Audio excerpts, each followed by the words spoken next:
Hi friends, ಎಲ್ಲಿಗೂ ಕೂಡ good morning ಅಂತ ಹೇಳ್ತಾ ಈ ವಿಡಿಯೋನ ಸ್ಟಾರ್ಟ್ ಮಾಡ್ತಾ ಇದ್ದೀನಿ. ಹೌದು, ಇವತ್ತಿನ ವಿಷಯ ಏನಪ್ಪ ಅಂತ ಹೇಳ್ತೀನಿ. ಅದಕ್ಕಿಂತ ಮುಂಚೆ ನಮ್ಮ ಚಾನಲ್ಗೆ ಯಾರೆಲ್ಲ ಸಬ್ಸ್ಕ್ರೈಬ್ ಆಗಿಲ್ಲ ಸಬ್ಸ್ಕ್ರೈಬ್ ಆಗಿ ಅಂತ ಹೇಳ್ತಾ ವಿಡಿಯೋನ ಸ್ಟಾರ್ಟ್ ಮಾಡ್ತಾ ಇದ್ದೀನಿ. ಅದೇ ರೀತಿ ಯಾವುದಾದ್ರೂ ಕಾಂಪಿಟೇಟಿವ್ ಎಕ್ಸಾಮ್ ಬುಕ್ಸ್ ಬೇಕು ಅಂದರೂ ಕೂಡ ಅವೈಲೇಬಲ್ ಇರುತ್ತೆ. ಎಲ್ಲ ರೀತಿಯ ಕಾಂಪಿಟೇಟಿವ್ ಎಕ್ಸಾಮ್ ಬುಕ್ಸು ಕೂಡ ಅವೈಲೇಬಲ್ ಇದೆ ಅಂತಲೇ ಹೇಳ್ಬೋದು.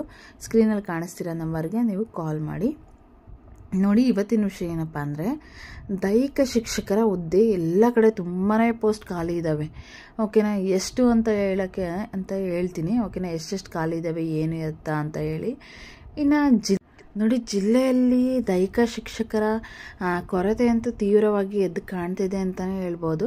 ಇನ್ನು ಕ್ರೀಡಾ ಚಟುವಟಿಕೆಗಳು ಎಲ್ಲ ಮಕ್ಕಳಿಗೂ ಬೇಕೇ ಬೇಕು. ಇನ್ನು ಬಾಲ್ಯದಿಂದಲೇ ಮಕ್ಕಳಲ್ಲಿ ಕ್ರೀಡಾಸಕ್ತಿಯನ್ನು ಕೂಡ ಬೆಳೆಸೋದು ದೈಹಿಕ ಶಿಕ್ಷಕರ ಕೆಲಸ ಆಗಿರುತ್ತೆ. ಆದರೆ ಅಂಥ ದೈಹಿಕ ಶಿಕ್ಷಕರನ್ನೇ ಸರ್ಕಾರ ತುಂಬ್ಕೊತಿಲ್ಲ. ಹಾಗಾಗಿ ಮಕ್ಕಳಲ್ಲೂ ಕೂಡ ಕ್ರೀಡಾ ಆಸಕ್ತಿ ಏನಿದೆಯೋ ಅದು ಅಂದರೆ ಕೊರತೆ ಕಂಡು ಬರುತ್ತದೆ ಅಂತ ಹೇಳ್ಬೋದು. ಇನ್ನು ಜಿಲ್ಲೆಯಲ್ಲಿ 1731 ಸರ್ಕಾರಿ ಪ್ರಾಥಮಿಕ ಶಾಲೆಗಳಿದ್ದು, ಓಕೆನಾ, ಹಾಗೂ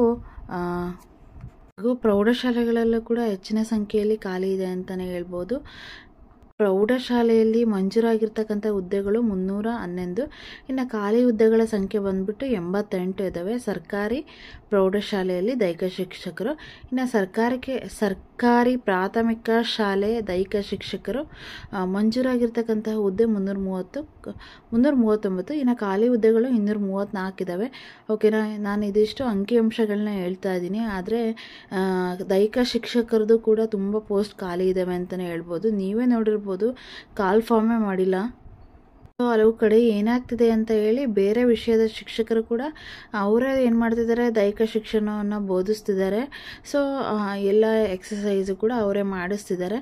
ಇನ್ನು ಕ್ರೀಡೆಯಲ್ಲಿ ಸಾಧನೆಯ ಕನಸು ಹೊತ್ತ ಅನೇಕ ಪ್ರತಿಭಾನ್ವಿತ ವಿದ್ಯಾರ್ಥಿಗಳಿಗೆ ಇದರಿಂದ ದಾರಿ ತಪ್ಪಿಸುವಂತಾಗಿದೆ ಅಂತಲೇ ಹೇಳ್ಬೋದು. ಮೊದಲೇ ಕ್ರೀಡೆ ಅಂದರೆ ಮಕ್ಕಳಿಗೆ ತುಂಬ ಇಷ್ಟ. ಆದರೆ ಮಕ್ಕಳಲ್ಲಿ ಶಿಕ್ಷಕರ ಕೊರತೆ ಅಂತೂ, ಅಂದರೆ ಮಕ್ಕಳಿಗೆ ಎಷ್ಟೇ ಕಲಿಬೇಕು ಅನ್ನೋ ಹಂಬಲ ಇದ್ದರೂ ಕೂಡ ಈ ಥರ ಶಿಕ್ಷಕರ ಕೊರತೆ ಇದ್ದಾಗ ಅಲ್ಲಿ ಮಕ್ಕಳ ಲೈಫ್ ಕೂಡ ಸ್ಪಾಯ್ಲ್ ಆಗುತ್ತೆ ಅಂತಲೇ ಹೇಳ್ಬೋದು. ಇಲ್ಲಿ ಸರ್ಕಾರ ತಮ್ಮ ಬಗ್ಗೆ ತಾವು ಯೋಚನೆ ಅಷ್ಟೇ ಮಾಡ್ತಾ ಇದೆ. ಇಲ್ಲಿ ಮಕ್ಕಳನ್ನ ಇಂಡೈರೆಕ್ಟಾಗಿ ಅವರೇ ಒಂದು ಸ್ಪಾಯ್ಲ್ ಆಗೋಕ್ಕೆ, ಅವ್ರ ಲೈಫ್ ಸ್ಪಾಯ್ಲ್ ಆಗೋಕ್ಕೆ ಒಂದು ಸರ್ಕಾರ ಕೂಡ ಕಾರಣ ಅಂತಲೇ ಹೇಳ್ಬೋದು. ಸಕಾಲಕ್ಕೆ ಟೀಚರ್ ಪೋಸ್ಟ್ನ ತುಂಬ್ಕೊಳ್ಳೋದಿರ್ಬೋದು, ಯಾವುದೂ ಕೂಡ ಮಾಡಲ್ಲ. ಒಂದು ಟೆಟ್ಟನ್ನು ವರ್ಷಕ್ಕೆ 2 ಬಾರಿ ಅಂತ ಹೇಳಿದರೆ, ಆ ಟೆಟ್ಟನ್ನು ಕೂಡ ವರ್ಷಕ್ಕೆ 2 ಬಾರಿನೂ ಕಾಲ್ ಮಾಡೋಕ್ಕೆ ಅವ್ರು ಅಳ್ತಾರೆ. ಸೊ ಹಾಗಾಗಿ ಸರ್ಕಾರವು ಮಕ್ಕಳ ಭವಿಷ್ಯ ಹಾಳಾಗೋಕ್ಕೆ ಸರ್ಕಾರವೂ ಕಾರಣ ಅಂತಲೇ ಹೇಳ್ಬೋದು.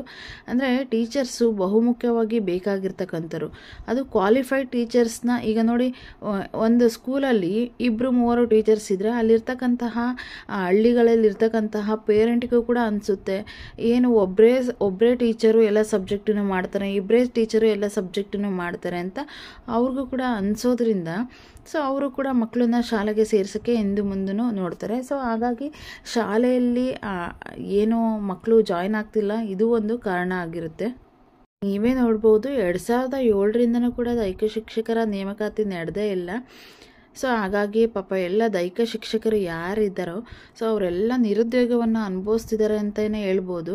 ಓಕೆನಾ, BPEd ಮಾಡ್ಕೊಂಡಿರ್ತಾರೆ, ಬಟ್ ಕೆಲಸ ಇರಲ್ಲ, ಏನು ಮಾಡಬೇಕು, ಪ್ರೈವೇಟಲ್ಲಿ ವರ್ಕ್ ಮಾಡ್ತಿರ್ತಾರೆ. ಈಗ 2007ರಲ್ಲಿ ಕಾಲಾಗಿರೋದು. ಸೊ ಅಲ್ಲಿವರೆಗೂ ಪಾಪ ಕೆಲವೊಬ್ರದ್ದು ಏಜೇ ಭಾರ ಆಗಿರ್ತೈತಿ. ಸೊ ಈ ರೀತಿಯ ಪ್ರಾಬ್ಲಮ್ನ ಫೇಸ್ ಮಾಡಬೇಕಾಗಿರುತ್ತೆ. ಪಾಪ ದೈಹಿಕ ಶಿಕ್ಷಕರಂತೂ 2007 ಅಂದರೆ ಎಷ್ಟು ವರ್ಷ ಆಯಿತು, ನೀವೇ ಯೋಚನೆ ಮಾಡ್ಬೋದು. ಸರ್ಕಾರ ದೈಹಿಕ ಶಿಕ್ಷಣಕ್ಕೆ ಹೆಚ್ಚಿನ ಒತ್ತು ಕೊಡಬೇಕು ಈ ಸತಿನಾದರೂ ಅಂತ ಕೇಳಿ ಎಲ್ಲರೂ ಹೇಳ್ತಾ ಇದ್ದಾರೆ. ಇನ್ನು ಮೈದಾನಗಳ ಕೊರತೆ ಕೂಡ ಗೌರ್ಮೆಂಟ್ ಸ್ಕೂಲ್ ಅಂದಾಗ ಸಾಕಷ್ಟು ಇದೆ. ಇನ್ನು ಬಜೆಟ್ನಲ್ಲಿ ಹೆಚ್ಚಿನ ಅನುದಾನವನ್ನು ದೈಹಿಕ ಶಿಕ್ಷಕರಿಗೆ, ಸ್ಕೂಲಿಗೆ, ಮೈದಾನಕ್ಕೆ ಮೀಸಲಿಡಬೇಕು ಅಂತಲೂ ಕೂಡ ಹೇಳ್ತಾ ಇದ್ದಾರೆ. ಇನ್ನೊಂದು ಇನ್ಫಾರ್ಮೇಷನ್ನ ಕೂಡ ಹೇಳ್ತಾ ಇದ್ದಾರೆ. ಅದೇನಪ್ಪ ಅಂದರೆ, ಸೊ ವರದಿಯಲ್ಲೇ ಅದು ಪ್ರಕಟವಾಗಿದೆ ಅಂತೆ. ಅಂದರೆ ದೈಹಿಕ ಶಿಕ್ಷಕರನ್ನು ಕೂಡ ಸಹ ಶಿಕ್ಷಕರೆಂದು ಪರಿಗಣಿಸಬೇಕಂತೆ, ಮತ್ತು ಮುಖ್ಯ ಶಿಕ್ಷಕ ಹುದ್ದೆಗೆ ಮುಂಬಡ್ತಿಯನ್ನು ಕೂಡ ನೀಡಬೇಕು ಎಂಬುದು ಸೇರಿದಂತೆ ಹಲವು ಶಿಫಾರಸುಗಳನ್ನು ಕೂಡ ಹೇಳಿದ್ದಾರೆ. ಅದೇ ರೀತಿ ವರದಿಯ ಪ್ರಮುಖ ಅಂಶಗಳು ಅನುಷ್ಠಾನವಾಗಿಲ್ಲ ಎಂದು ದೈಹಿಕ ಶಿಕ್ಷಕ ದಶರಥ ಬೇಸರವನ್ನು ವ್ಯಕ್ತಪಡಿಸಿದ್ದಾರೆ ಅಂತಲೇ ಹೇಳ್ಬೋದು. ಇನ್ನು ಕನಿಷ್ಠ 50 ವಿದ್ಯಾರ್ಥಿಗಳಿರುವ ಶಾಲೆಯಲ್ಲಿ ಒಬ್ಬರೇ ದೈಹಿಕ ಶಿಕ್ಷಕರಿರುವುದು ಕಡ್ಡಾಯ. 500ಕ್ಕೂ ಹೆಚ್ಚು ವಿದ್ಯಾರ್ಥಿಗಳಿರುವ ಶಾಲೆಯಲ್ಲಿ ಹೆಚ್ಚುವರಿ ದೈಹಿಕ ಶಿಕ್ಷಕರನ್ನು ನಿಯೋಜಿಸಬೇಕು ಅಂತಲೂ ಸೊ ಈ ಸಮಿತಿ ಏನಿದೆಯೋ ಅದು ಹೇಳ್ತಾ ಇದೆ. ಆದರೆ ಇದು ಯಾವುದು ಕೂಡ ಅನುಷ್ಠಾನಕ್ಕೆ ಬಂದಿಲ್ಲ. ದೈಹಿಕ ಮಾನಸಿಕವಾಗಿ ಶಾಲಾ ಮಕ್ಕಳು ಸದೃಢವಾಗಬೇಕು ಅಂದರೆ ದೈಹಿಕ ಶಿಕ್ಷಕರ ಪಾತ್ರ ಮುಖ್ಯ. ಸೊ ಹಾಗಾಗಿ ಇದಕ್ಕೆ ಒತ್ತು ಕೊಡಿ, ಈ ಸಲನಾದರೂ ಶಿಕ್ಷಕರನ್ನು ನೇಮಿಸ್ಕೊಳ್ಳಿ ಅಂತ ಹೇಳಿ ಎಲ್ಲರೂ ಕೂಡ ಆಗ್ರಹಿಸ್ತಾ ಇದ್ದಾರೆ ಅಂತಲೇ ಹೇಳ್ಬೋದು.